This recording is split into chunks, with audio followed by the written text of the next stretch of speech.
Good evening, good evening. Let me get my caller right. Good evening, everybody. Good evening, good evening, good evening. Welcome, welcome, welcome, welcome to join us on tonight. We're excited. We're going to share about the power to end stroke, Power Sunday. My name is Michael Miner, and I am the National Director of the National Baptist Convention USA Incorporated Hope Health Ministry. And we're glad to have all of you all that are joining us tonight by virtue of Zoom, Facebook, and YouTube.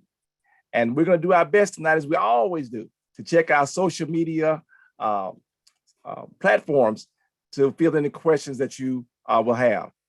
We have an exciting group of panelists tonight, a lot of good information, and we're certainly hope that you're ready to learn and share on tonight.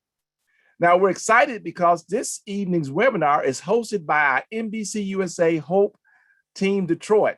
As you may or may not know, we're starting to go into regions, and this is our first one we have with our regional team, and we're so glad, as some people call Detroit, Mississippi North. We're glad to have them to share about what their team members are doing.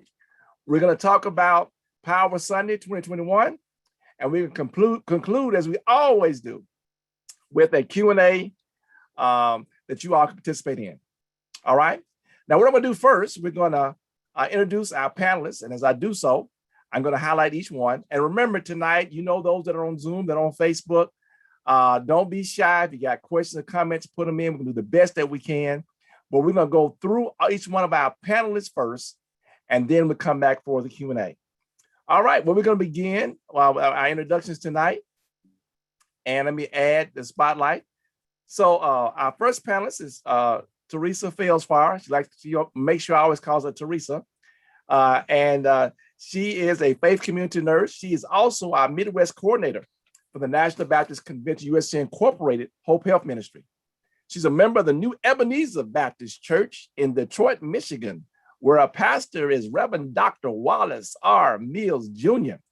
And she's very supportive and active part of the initiatives for not only her church, but the community. She gives leadership to the health ministry. She is a pre-diabetes lifestyle coach and an advanced care practice directive specialist. Woo! And she also has her instructor certification through the Sunday School Publishing Board of the National Baptist Convention, USA Incorporated. Welcome tonight, Teresa. Thank you. I am so pleased to be here. I'm honored. All right. Now for our next panelist, Janet Banks McElrath, Faith Community Nurse Coordinator from Henry Ford Health System. She's a seasoned, enthusiastic healthcare professional with proven leadership skills to transform organizations. She's experienced in connecting consumers with communities and bridging the gap in the ever-changing healthcare environment. A strong commitment to high standards, service excellence by promoting engagement, woohoo, the best practices and outcome. Jen is a certified healthcare planning instructor and has taught the Respecting Choices curriculum to healthcare professionals. Respecting Choices is a comprehensive program designed to instruct medical professionals on how best to create, communicate, and honor patient care wishes. Welcome tonight, Janet. Thank you. I also want to add that I am a member of New Calvary Baptist Church in Detroit, which my pastor is Reverend J.T. Thomas. All right, the shout out to the pastor. Okay, thank you. All right, thank you. All right, now we're going to go to Kristen Hurley, the American Heart Association Metro Detroit Executive Director. She's responsible for the fundraising and community engagement programs that create longer, healthier lives for everyone who lives in Southeast Michigan. Kristen has 9 years of experience before she came into this position with the American Heart Association. Her most recent experience prior to becoming executive director was as senior director of community impact in Detroit. She has co-led the market's board of directors with the previous executive director, oversaw a team of community impact directors, and developed much needed corporate and foundation partnership with the Balmer Group, Michigan Health Endowment Fund, and Enterprise Community Partners. Ladies and gentlemen, Kristen Hurley, welcome. Thank you. Thank you for that. Thank you so much for having me. We're so happy to be participating with all of you this evening. And so very excited to be a part of the panel. And thank you so much for having us for this great event. Thank you. Thank you. All right. And last but never least, because he's got the right name, Michael Randall, the Director of Community Impact at the American Heart Association there in the Detroit area. In his position, Michael engages in collective community impact efforts, both leading and supporting in partnership with key volunteers, strategic alliances, institutions, and corporations. He works to build and implement a cross-functional strategy addressing American Heart Association's areas of interest. He also works to identify and assist in recruiting diverse volunteers to serve in leadership roles on market board of directors and event executive leadership teams. Ladies and gentlemen, Michael Randall. Welcome, Michael. Thank you, Michael, and thank you all for having us. Very excited to be here to share this very timely and important information. So thank you all for joining online as well. All right, thank you, thank you, thank you. All right, and then of course we'll have all our HOPE team. They're on here with us. You know, Linda, Sister Carper, you know what your deal is. You make sure you're checking our Facebook page. I got the YouTube page up, and we're going to do the best that we have. We do want to acknowledge our partners in sharing on social media. Our state convention, Mid-South Churches Cooperative Conference, Baptist State Convention, the National Faith-Based Mobilization Network, Oak Hill Regional Community Development Corporation, and various others who have so generously shared tonight's webinar. Thank you, thank you, thank you. And so tonight we want to, now that we did those introductions, I saved that part because I wanted more folks to be on here for this. I do want to acknowledge our leader of the National Baptist Convention USA Incorporated, Dr. Jerry Young, who reminds us that we must envision the future exceptionally. Our General Secretary, Dr. Alvin Edwards, and the chair of our federal faith-based initiatives, Dr. Alvin Love, and of course, all of the team members all across the country of your NBCUSA HOPE team, we're glad to be here. All right, everybody, let's get started. I think we're about ready to go. All right. So let me bring up Teresa. All right. All right. So last year, we formalized our regional structure.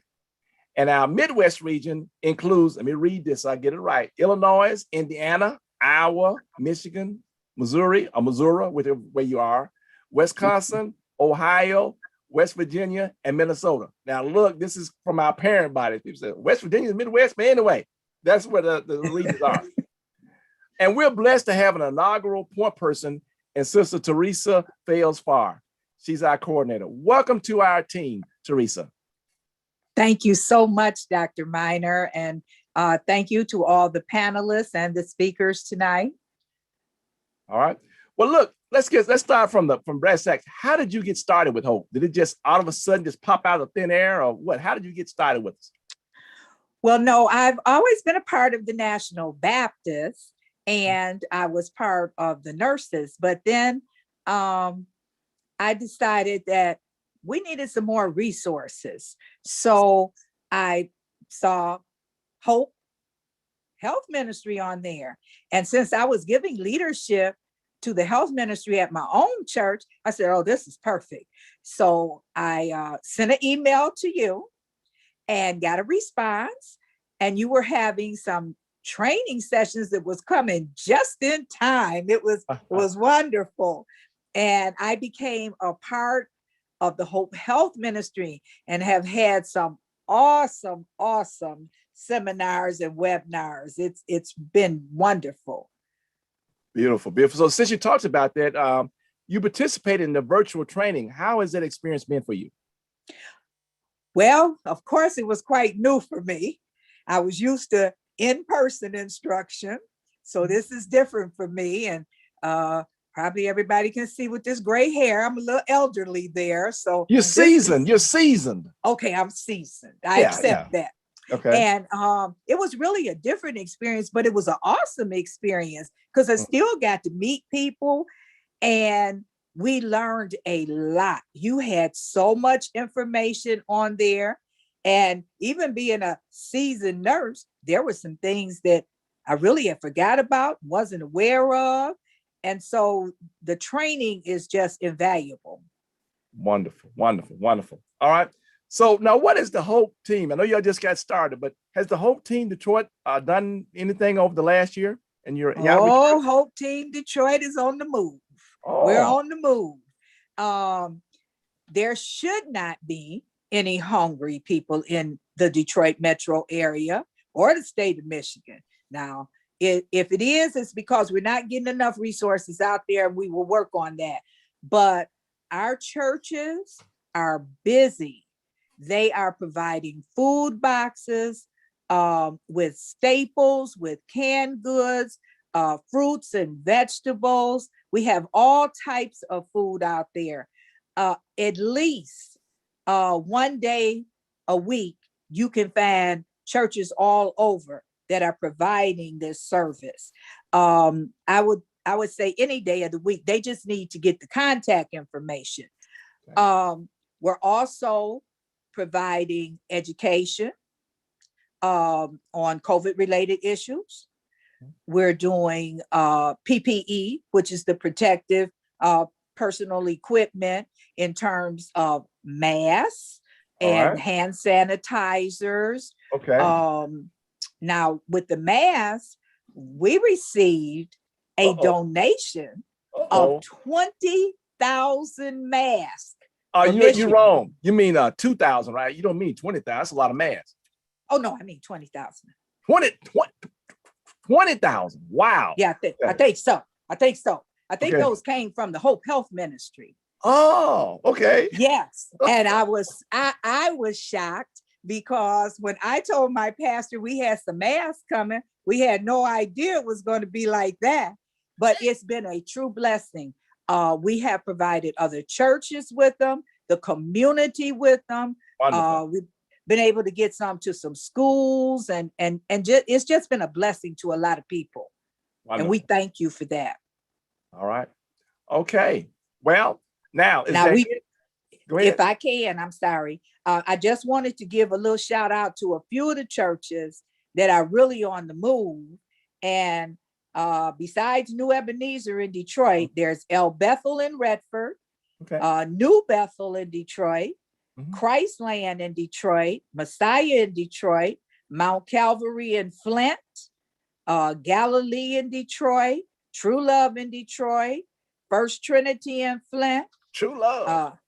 Yes. That's Trinity, my cousin over there. Yeah. In Pontiac. Yes. You were there last year or year before. Right. Hopewell in Pontiac, New Light in St. Clair Shores, and New Testament in Ypsilanti. That's just a few.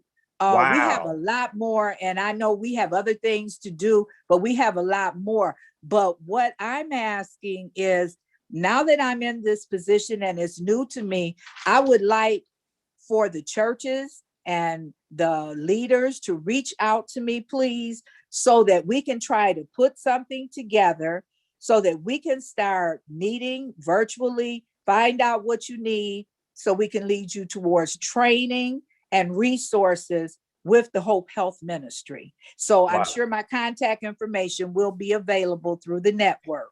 Yes. Yes, and I say so right now, so it seems like Janet's gonna be busy. Okay. Yeah.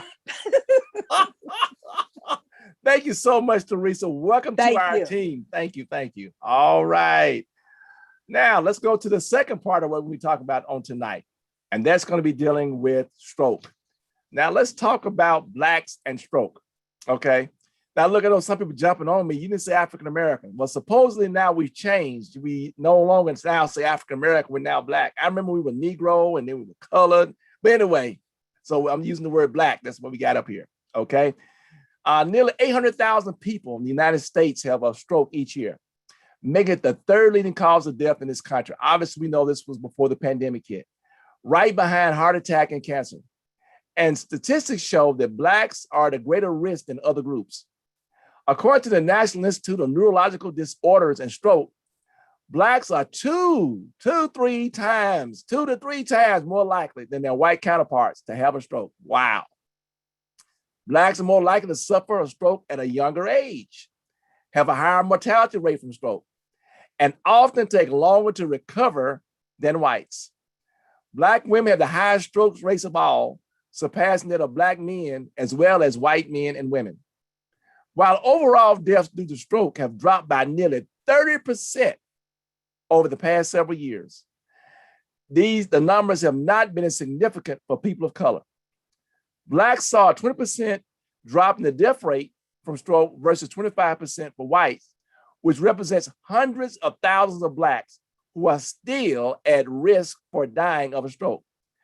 According to the Centers for Disease Control and Prevention, the overall drops in death rates are associated with lifestyle changes such as healthier diets, more exercise, as well as better medical management of cholesterol and high blood pressure.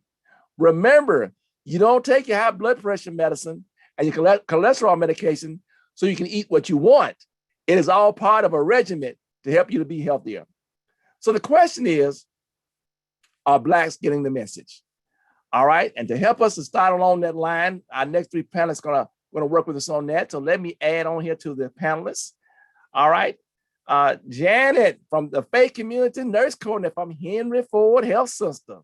All right. Now, look, before sharing about Blacks and stroke, there's some folks out there want to know what is a faith community nurse and what do they do? Well, I'm glad you asked me that.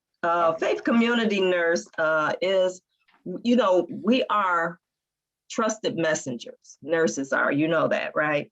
And we do have, our network is comprised of people who are volunteers, nurses, and lay health ministers. They're not only nurses, they're people who really care about health. So we have people from all walks of life, but we educate them on the message. We make sure that they possess the toolkit.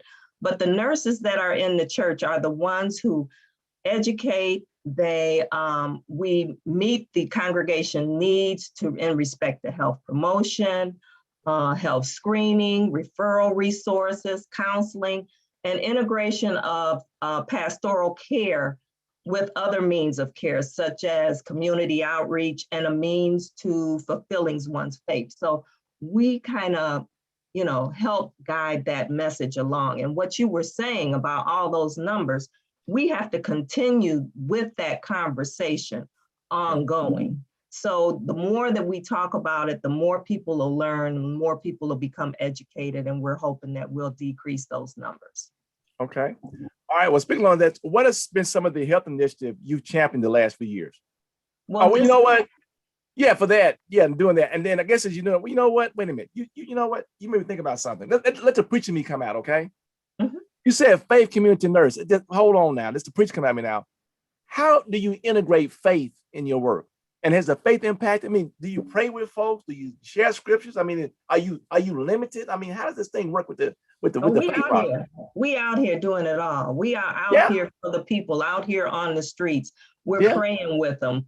We are giving the message. We're meeting them where they are. So we're doing it all. We're doing it all. We have I'm just really proud of the fact that we have in Detroit, I have at least 20 congregations, maybe about 5 or 6 that are a part of the convention. And I also have a network in Macomb County, and we have about 20 churches there as well. And we meet once a month.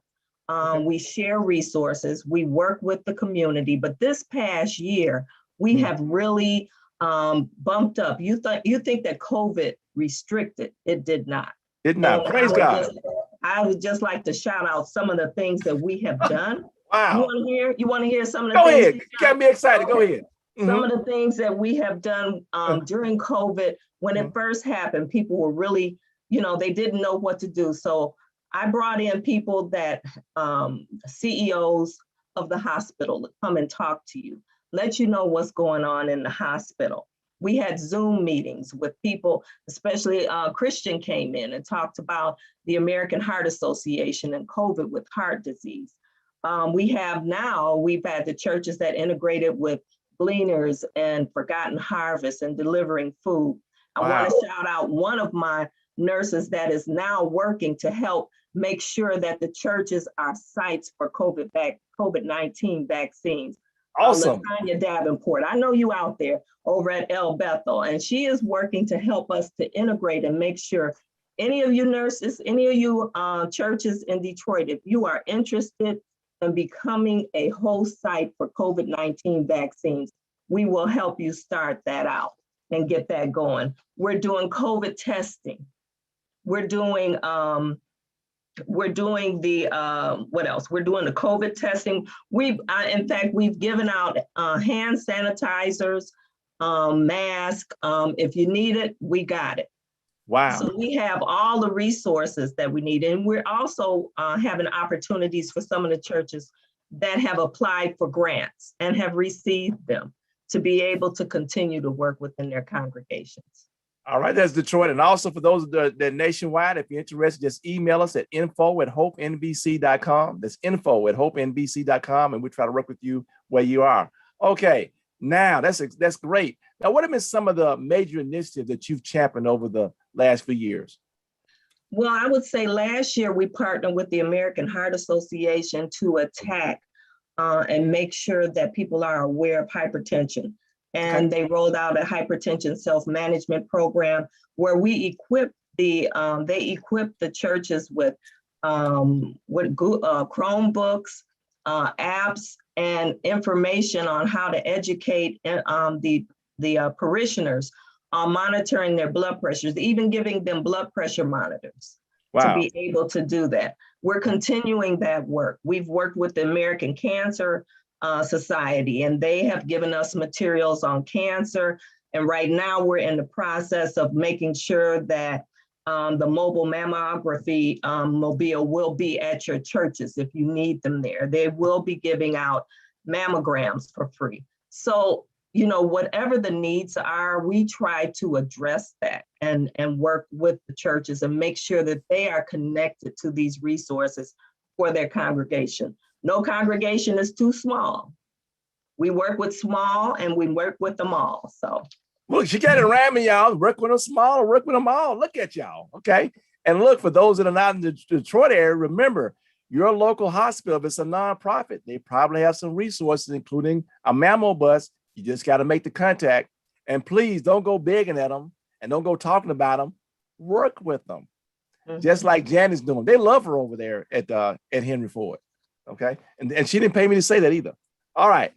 Now, let's check this out. Now we're talking about this stroke. How did you become involved with this Power to End Stroke initiative from the Heart Association?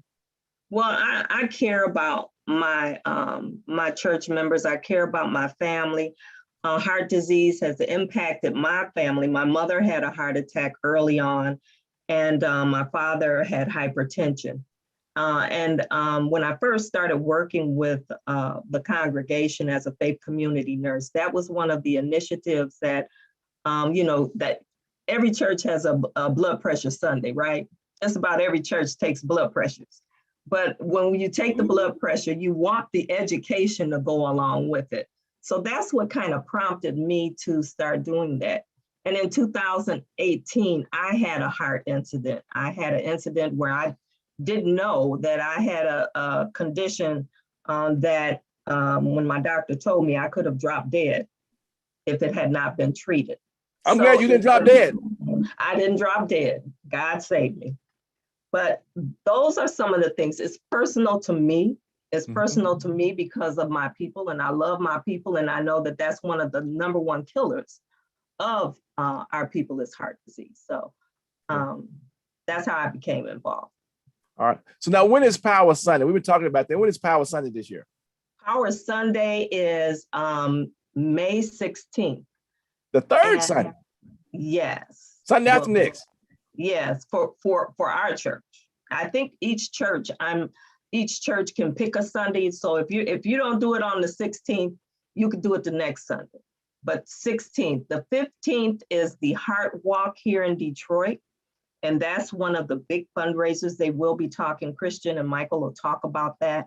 but Heart Walk. So we want to, I have a team at New Calvary Baptist Church where Team Health Matters. I sowed a seed into our initially for us to get started, and I'm gonna challenge everybody that's on my team to put some change in it. And we're gonna walk. We're gonna walk virtually. Some folks will walk virtually, but I'm going down to the DeQuinder Cut. If anybody wants to meet me at the DeQuinder Cut and then go shopping at the Eastern Market afterwards, hit me up. Come on through. Don't tempt some folks. They might jump on a plane and go get with you from down there, but that other way. But look, Eastern Market is the spot now. Eastern Market is the spot. DeQuinder Cut too. All right. Well, look, for the National Baptist, we have designated the third Sunday. I see folks here from Florida, from Arkansas, from New York, other places, but we're trying to get everybody that can the third Sunday to do your Power Sunday thing. All right. Well, what are some of the Power Sunday activities that people can do that night? Well, when you get that toolkit, there are so many different things that you can do. Even the pastor has a script. So all you got to do is just get your little piece of paper, talk about it on Sunday, the statistics, put it in your bulletin. There's so many different things that you can do. And I don't want to take away Michael and Christian's thunder, but yeah, there is a toolkit. I don't know if you're going to upload that or not. Yeah, we have the old one, and we're gonna, as soon as we go upload the new one. We were so glad, we were glad to get the new one. I did one of them little Holy Ghost dances because the one we had about 4 years old. So yeah. I know. Look at Christian like, oh, that's all right. We got the new one now. That's all right, Christian. We got the new one now. Okay, all right. Is there anything else you want to share before we get off, other than you and Teresa like salt and pepper? They go together. That's my partner there, Teresa. I'm gonna be nice. I'm gonna be nice. Teresa, be nice tonight. But I just want to say that my network of nurses and health ministers through the Henry Ford Faith Community Nursing Network is awesome. They do great work, and we all work together to make sure that our members and our community is well educated and informed and equipped. So, I mean, you won't come to my church unless if you come to my church, I'm gonna hand you a mask, a hand sanitizer, and a box of food. Wonderful, wonderful. Thank you so much, Janet, for sharing on tonight. All right. Thank you.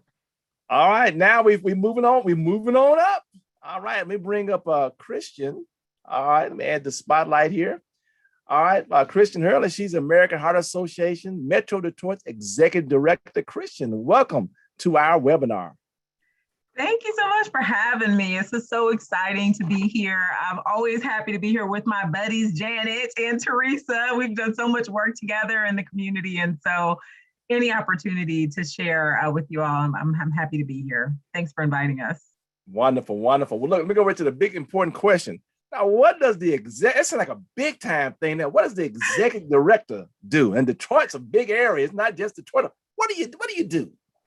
Yeah, so I mean, ultimately, I think to make it really simple, I think the ultimate goal for me and for the American Heart Association is really to build culture of health, and when I say culture of health, it's about sort of transforming communities so that the healthy choice is the easy choice, where people live, where they work, where they play, where they pray, and where they learn. So what can we do in those environments to really ensure that those environments are supporting a healthy lifestyle and helping people to sustain it as well? So everything that we do at the American Heart Association, I feel like comes back to that basic tenet of just inspiring longer and healthier lives. All right, so you sound like you're the lead cheerleader. Okay, all right. So how's your previous experience that you have the association has helped you in your current position?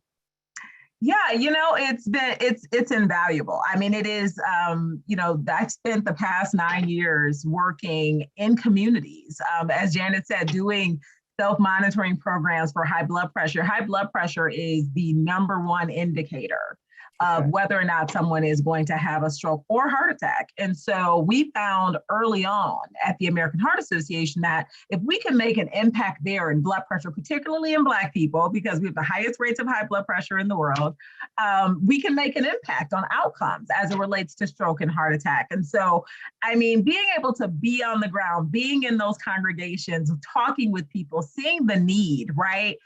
Makes what I do now, sort of overseeing all of the work of the American Heart Association, it brings it to life. And I think it really allows us to ensure that all the work that we're doing, everything that we do at every level, from Go Red for Women, our Heart Ball, our Heart Walk, as Janet talked about, that everyone has an understanding of how we are leveraging these dollars. When you're doing Heart Walk, you're not just walking, you're creating a life-saving difference for individuals and communities. And I think, you know, being in that role, having that opportunity to build these relationships and seeing how the work that we do, you know, truly does save lives, it's very impactful. I'll share just a quick story. You know, just last year, we did a blood pressure self-monitoring program. This was back when I was in my previous role. And I got a text message in the middle of the night. You know, like, who is texting me?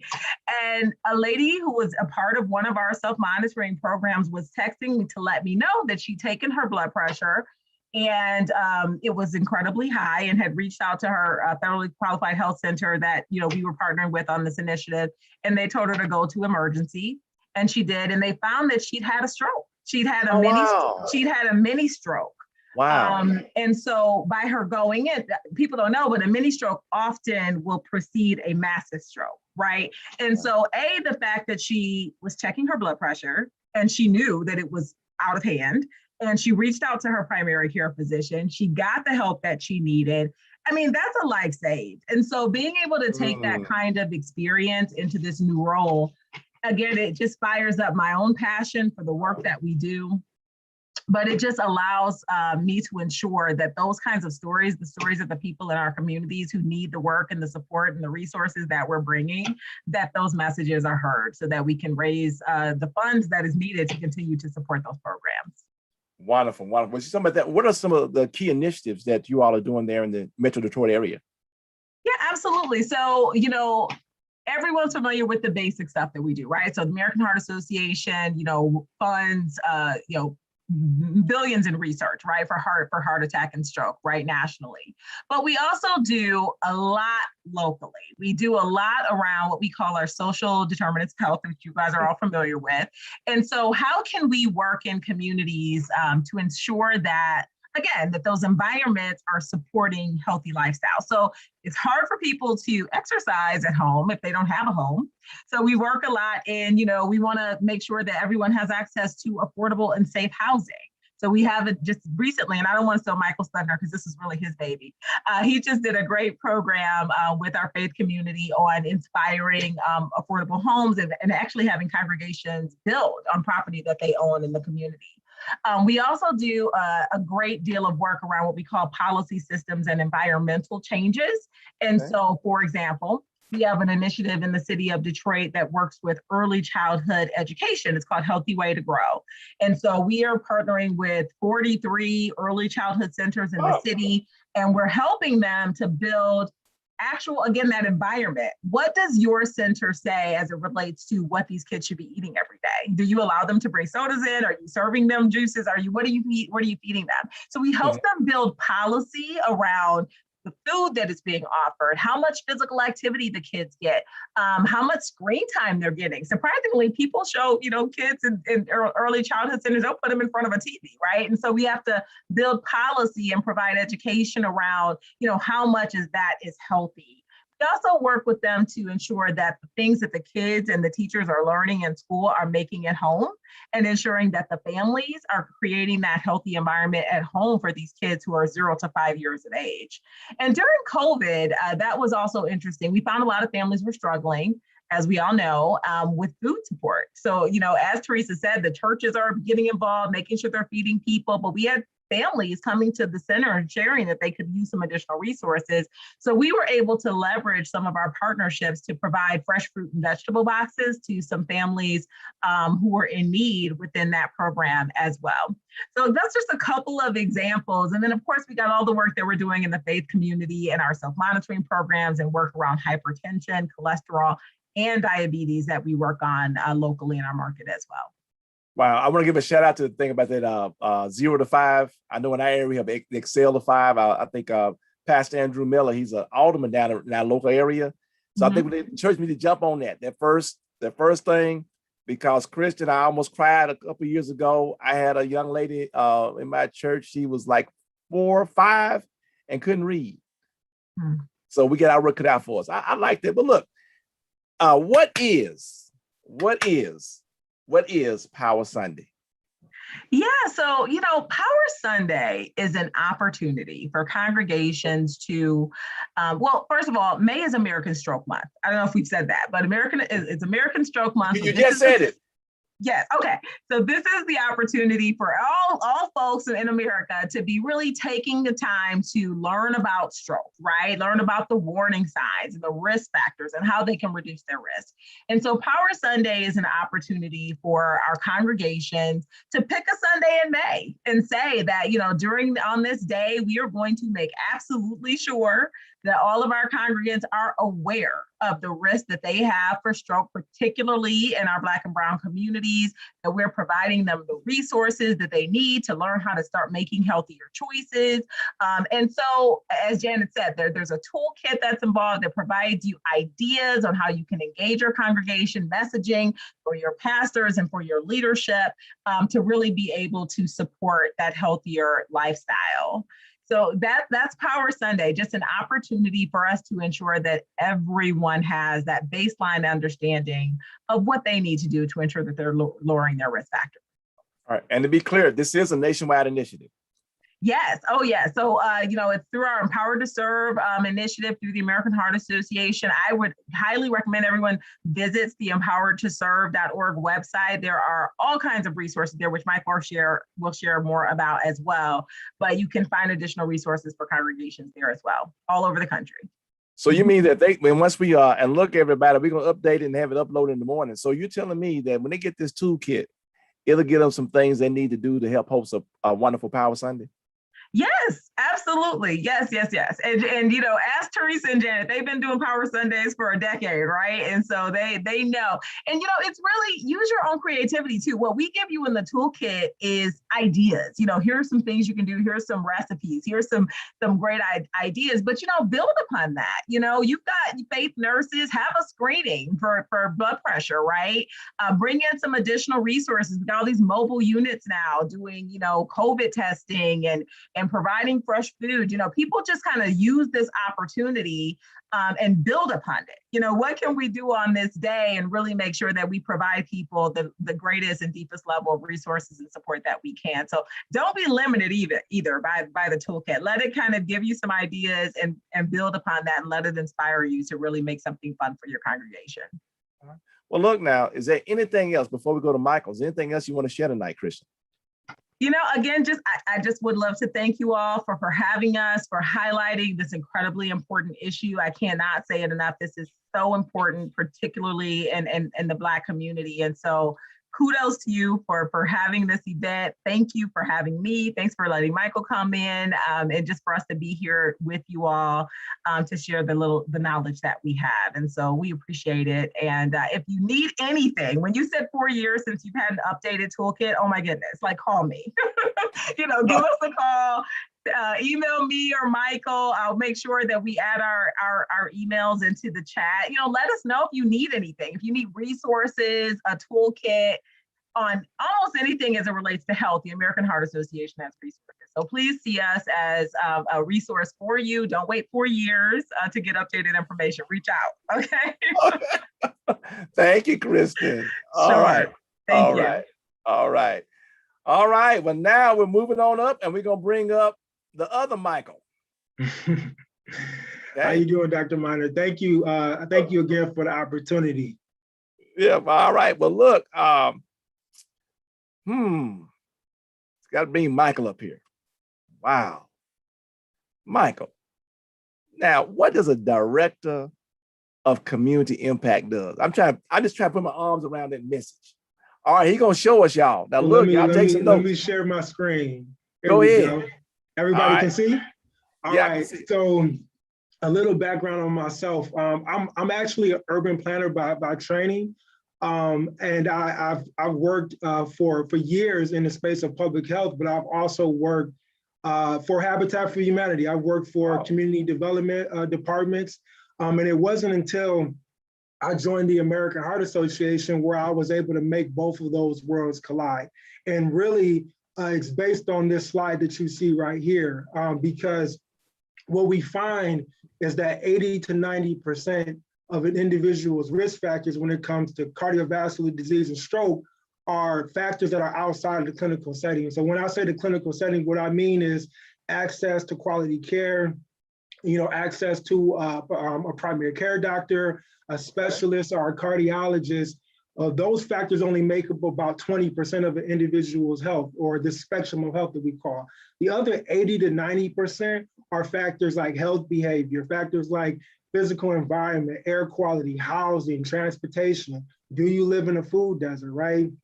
Social and economic factors like education, employment or lack thereof, income, family and social support. These factors are disproportionately impacting an individual's ability to lead a long and optimal health free of cardiovascular and stroke, right?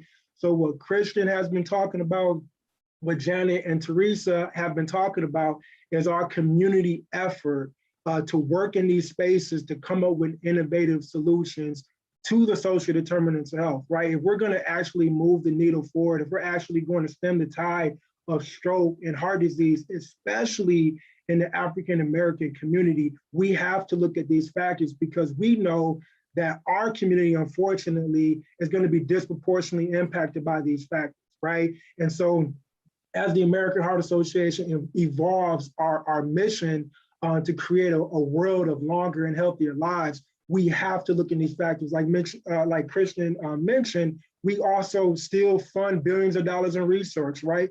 To make sure that when you come into the clinical setting, you have the optimal care around hypertension and cholesterol management, right? But if we're gonna have to work in these factors if we're actually gonna move the needle forward. And how we're doing that is, again, changing policies on a local, state, and federal level, right? Making the healthy choice the easy choice, right? But that doesn't really happen by osmosis, right? And it doesn't happen out of the kindness of people's heart, right? I'm a Christian, you all are Christians, but unfortunately, policy needs a little nudging, right? So we have to continue to change policy on all of those levels if we're gonna make changes in terms of people's health. We have to continue to lead and break through in technology, right? The pacemaker, more technology around blood pressure management. I've even heard of wearable technology, rings and watches where people can monitor their blood pressure, right? That's coming from the American Heart Association with our research and making sure that we break through in science and technology, changing systems within health systems like Henry Ford, our federally qualified health clinics around Southeast Michigan and are really around the country, making sure, again, that when you enter the clinical setting that you receive the best care possible. And again, transforming communities with our blood pressure initiatives that we've been doing with Janet over the years, and working with schools and places of employment, really, again, building that culture of health. And really that's the goal, is to figure out how all of these factors work together: air quality, housing, transportation, walkable spaces, right? Pedestrian walkways, bike lanes, right?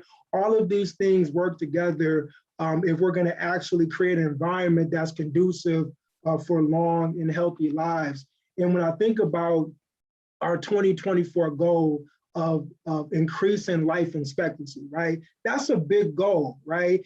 And again, going back to the social determinants, if we're actually going to increase life expectancy, especially in the Black community, we have to be bold, right? There's probably a time when we would mention, we're doing a faith-based housing initiative. People may have looked at us funny and said, what is the American Heart Association doing when it comes to developing affordable housing?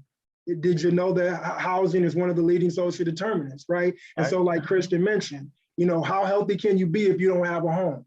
Or how healthy can you be if you can't afford that house, right? Or if you're living next to an incinerator, right? Or if you're living next to other environmental hazards, right? And so again, if the American Heart Association, we're going to be true to our mission, which I know we will, we're going to have to be bold. And I know we can do that with partners like you all that's connected to this call online. So that's what we're doing. So in a nutshell, that's what that's what a community impact director does, is really look at these large systemic issues and figure out how we can make changes. Right. Well, look, could you share a couple of stories? Of course, not giving their personal valuable information, but a couple of stories about some of the things that you've interacted with and some of the people you helped as a consequence. Absolutely. We were able to partner with a fantastic volunteer by the name of Steve Sarnes out in the Ann Arbor area with one of our initiatives called Adopt a Clinic. And essentially what it is giving blood pressure monitors and educational resources to patients that are patients at a federally qualified health clinic called Packer Health. I was very instrumental in getting that gift to come through so we can support these clinics. And I was able to do that through a story. And the story was when I was a community health worker, I had a particular patient that wanted to monitor his blood pressure at home, but could not because he was dual eligible for Medicare and Medicaid. But for whatever reasons, again, going back to policy, Medicare and Medicaid do not cover blood pressure monitors in some states. So this particular patient was not able to procure a blood pressure monitor. And so I, just being the person that I am, seeing barriers, I just went to the local durable medical equipment supplier and I bought one for myself. And that, I remember, standing on his porch and it brought him to tears. Because I left and say, we can't help you with this. And I just came back, knocked on his door with the blood pressure monitor, and I was able to give it to him. And I was able to share that story 4 or 5 years later. And we were able to support over 500 patients now getting a blood pressure monitor. And so I can't remember that patient's name, but I don't know if he realizes that his story and what I was able to help him with, again, breaking those social determinants on a very personal level, I was able to share that story and now impact more lives and potentially save lives, because we understand that self-monitoring blood pressure is your #1 line of defense for reducing your blood pressure, right? And so if we can get patients, like Janet was saying, if we can get patients to understand the risk factors, understand the importance of self-monitoring along with the education, right? It's not enough to know you're hypertensive if you don't have the education and the support system to help you. But now we're able to continue that based on that story. So this is real life. This is what it looks like in real terms when we talk about social determinants and these barriers that exist and how we're breaking them through our awesome volunteers. It sounds like to me your recurring theme. I'm gonna put a challenge out here. So several pastors and other people that are close to their pastor on our webinar tonight. It sounds like some of our churches need to purchase some blood pressure cups. Absolutely, absolutely. Because the barrier still exists. Especially if you're on a fixed income. If you're receiving Medicare, Medicaid. I know every state is different. I know we have representation around the country. But a lot of it is based on advocacy as well. So, purchasing the blood pressure monitor, but also working with us in terms of advocacy, those stories can make it to a state house. It can make it to a federal, the federal government when it comes to CMS, Medicare, and Medicaid, and making sure that health plans like Medicaid and Medicare or other HMOs cover this very vital life-saving instrument in a blood pressure monitor. Well, how do your efforts support Power Sunday? So just like this, making sure that we continue to connect with the community. I'm going to get my church involved in this because it's very, very important. And so when it comes to our faith-based partners, Janet would tell you, these are the most vital partners we have in the community. right? This faith-based housing initiative that we were able to get off of the ground, it was only made possible by the work that Janet and Teresa and Christian have been doing over the years, using those same inroads that we created with these partnerships. We go to our faith-based community first when it comes to connecting with specific populations, because you all have the trust and you all have the built-in mission. So it starts with things like this, just having the conversation, but making sure we get you the up-to-date information. You know what I mean? We don't want you with a 4-year-old toolkit, you know what I mean? But also, you know, creating these lines of communication and encouraging other people to join as well. All right. Was there anything else you want to share? Anything else you want to share that we didn't cover? Absolutely. So I'm just gonna, I do want to share just a few ways that you can get involved. Of course, we talked about the Power Sunday Toolkit. You're the Cure is our advocacy arm. So I talked a lot about advocacy because it's very, very, very important. And many voices make a difference. Many voices make a difference. And so I encourage you to go to you'rethecure.org and get on an email or a mailing list to be up to date with what's going on in terms of grassroots advocacy in your area. We also have Empowered to Serve modules, and they're just as the name implies, Empowered to Serve. These are prefabricated health and wellness modules that are available to you all, and they're designed to be led by the community, right? Oftentimes, Christian and I will come and maybe do 1 or 2, but the goal is to transition that module to a local leader that has the trust of the community. So these are prefabricated modules that are all science-based, right? Around health and wellness and our Life Simple 7. So I encourage you to reach out to us to get those modules, or you can go to empoweredtoserve.org to get those modules as well. And this is your, this is the local Detroit community impact team, myself and my counterpart, Mitzi Cardona. But, Dr. Minor, connect with me and we can try to maybe figure out how we can connect with local community impact teams around the country. There's CI teams around the country, right? And we all essentially have the same mission and the same mandate, and that's to connect with community leaders to prolong our mission.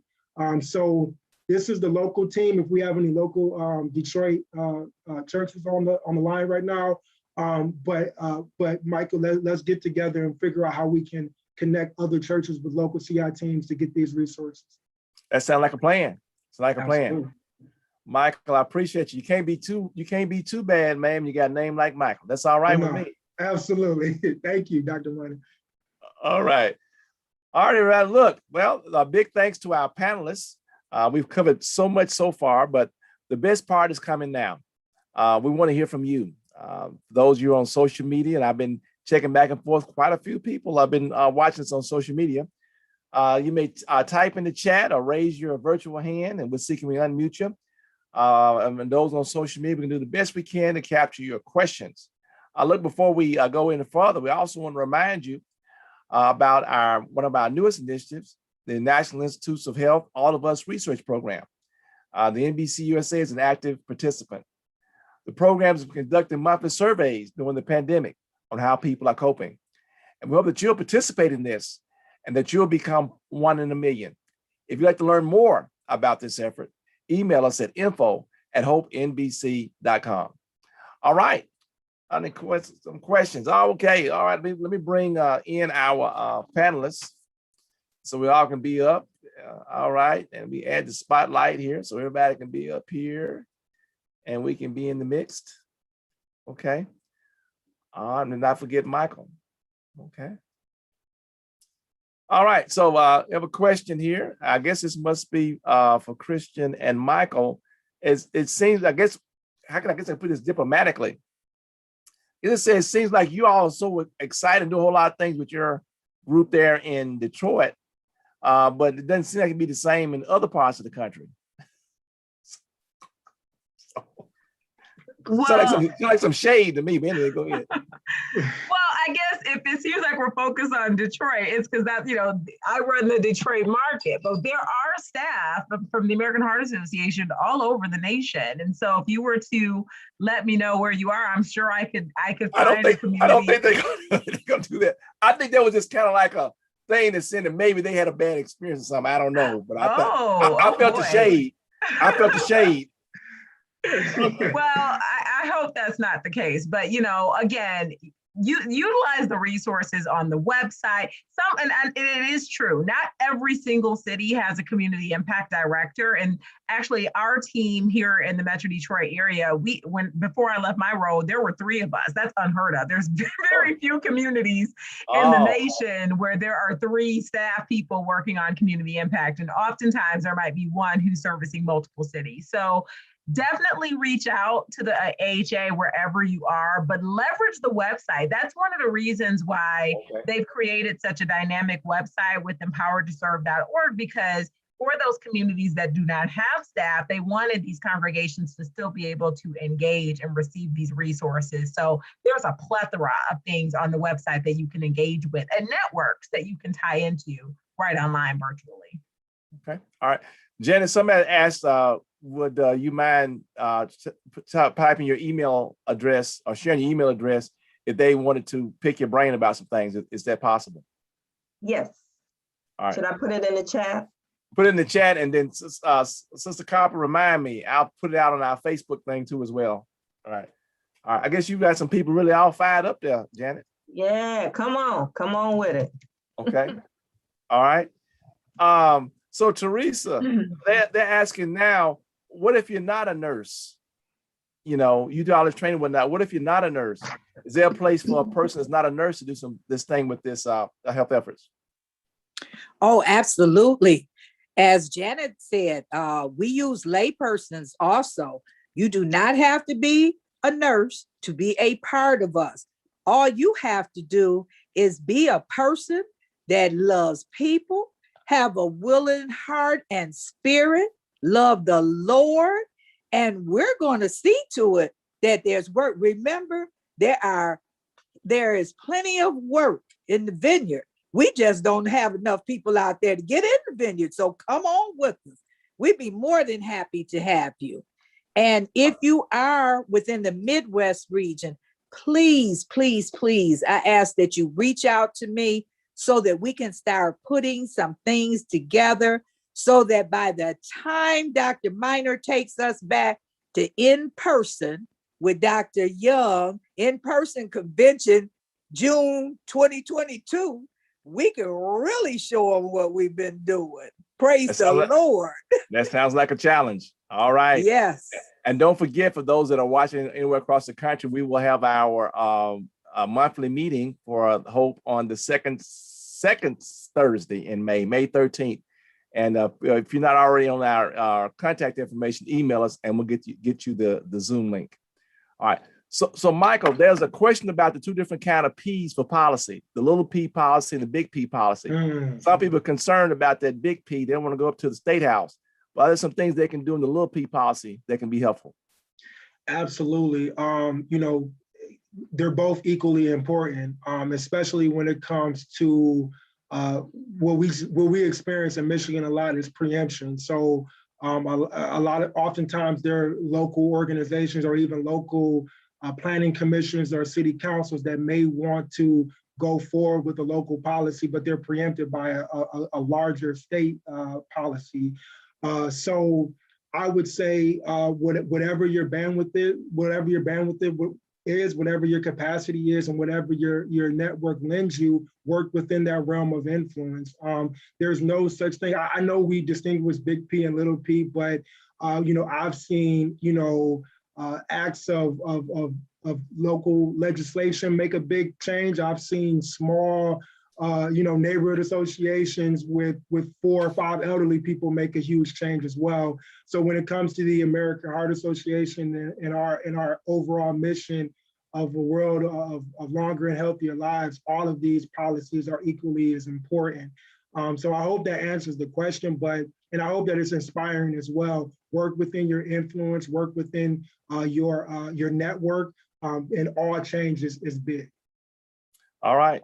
All right. Well, I think that's all the questions that we have, and we look like we're still ending up on time. We try to keep this to an hour, but I want to thank you, Kristen, Janet, Teresa, and Michael for joining us on tonight. We hope that you will hang tight, because what we always do once we go off live on our social media. We do allow a few minutes for those who are on with Zoom to interact with you all.